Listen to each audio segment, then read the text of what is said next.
ఒక్క అవకాశం అని చెప్పారని అందరికి ముద్దులు పెట్టారని వైకాపా ప్రభుత్వాన్ని గెలిపించాం.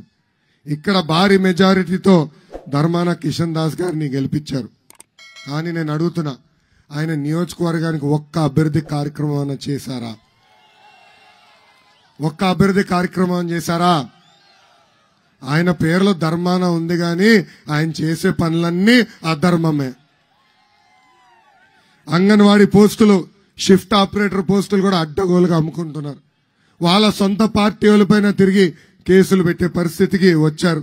ప్రభుత్వ స్థలాలు, చెరువులు, ఎక్కడ ఏ భూమి దొరుకుతుందా అది ఎప్పుడు కబ్జా చేయాలన్న ఆలోచన తప్ప ఏనాడు మన నియోజకవర్గం గురించి ఆయన ఆలోచించలేదు.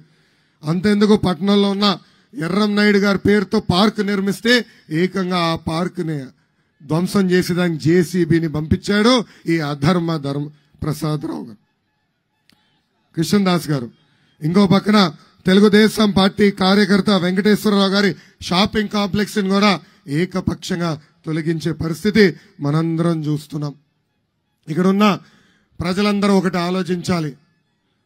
ఎమ్మెల్యే గారు గతంలో డిప్యూటీ సీఎంగా పనిచేశారు. ఒక ఉప ముఖ్యమంత్రి నియోజకవర్గం లాగా మన నియోజకవర్గం అభివృద్ధి చెందిందా? ఒక పని జరిగిందా? ఒక రోడ్ వేశారా? ఒక సాగునీటి ప్రాజెక్ట్ పూర్తి చేశారా? ఒక ఇళ్ళన్న కట్టారా అని ఒక్కసారి ఆలోచించమంటున్నా. ఇదంతా చూస్తుంటే నాకు ఒకటే అర్థమైంది, అసమర్థుడు ఈ అధర్మాన్ని.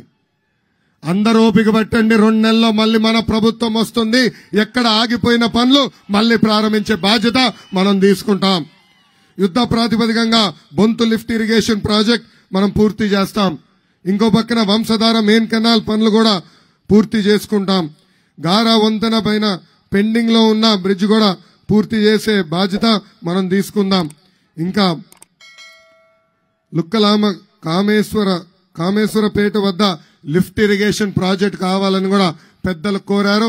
తప్పనిసరిగా అది చేసే బాధ్యత కూడా మేము తీసుకుంటాం. ఇంకా శ్రీముఖ లింగం ఆలయాన్ని కూడా అభివృద్ధి చేసే బాధ్యత వ్యక్తిగతంగా నేను తీసుకుంటానని ఈ సభాముఖంగా నర్సనపేట ప్రజలకి నేను హామీ ఇస్తున్నా.